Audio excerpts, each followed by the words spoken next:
We'll be looking now at the definition of basic equation. Now, under the definition of the basic equation, we will be looking at the definition itself of the basic equation.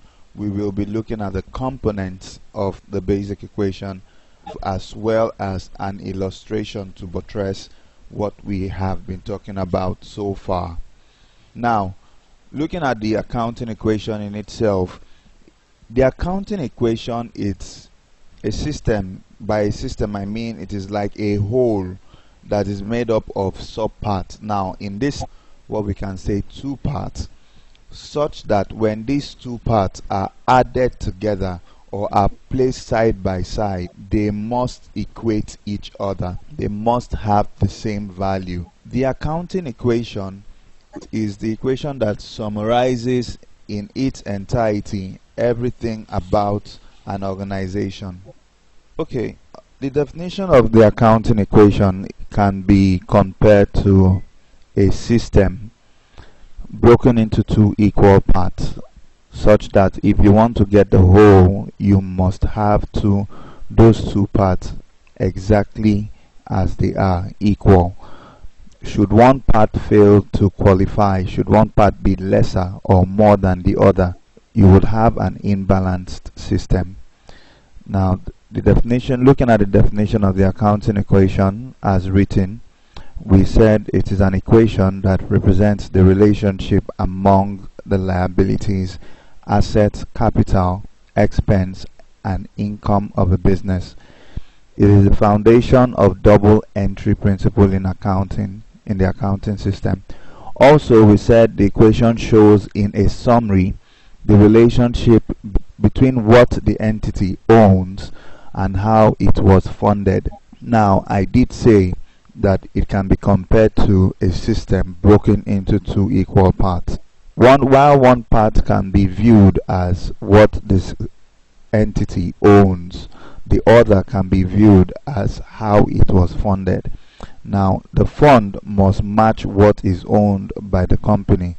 Where that is not the case, you have a very imbalanced system, which can stand as an indication of fraudulent activities. Now, I'm not going to go too deep into that, but basically the accounting equation expresses the relationship between the five pillars of an entity, between the five pillars in accounting, which is the capital, the assets, expense, income, and the liability of the business. Now, moving on, look what is the accounting equation in itself. As we have on the system, at every point the left side of the equation must always be equal to the right side of the equation.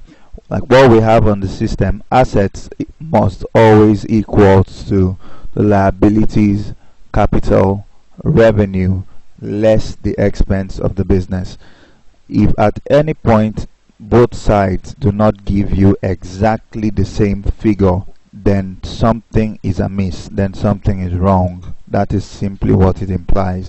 Take for instance, we start a business like ZoneTech with an initial capital, say 500 million naira, and that 500 million naira, putting it into the equation, the 500 million naira will stand as the capital. But that same 500 million naira cannot just be held as cash in hand. It will be taken to the bank and deposited into the company's bank account.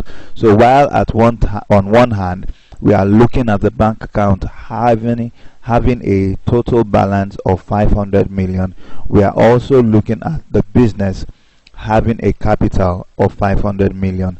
Hence the accounting equation: an asset, bank in this case, having a balance of 500 million and the capital of 500 million.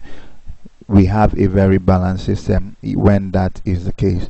We will be looking at a brief illustration to buttress, capture a little bit of what we've said so far.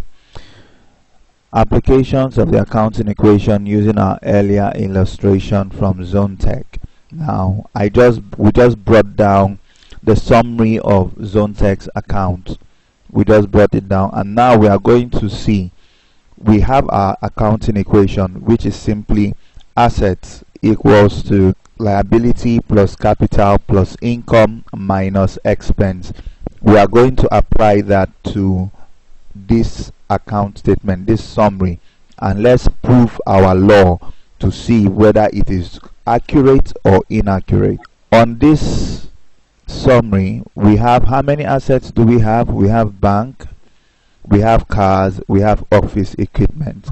The total assets is the bank having 29,500 and car, the office equipment having 5,000 and the car having 5,500 in thousands, which totals 40,000. Now the total expense on our account summary is 10,000, which is what we have here, and the total capital is 50,000.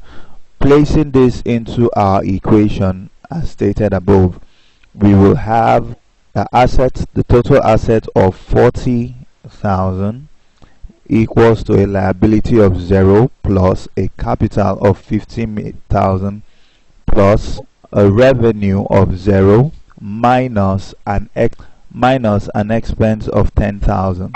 We will have our assets of 40,000 equating a combination of our liability, capital, revenue less expense of 40,000. Hence, we can easily say our equation is accurate.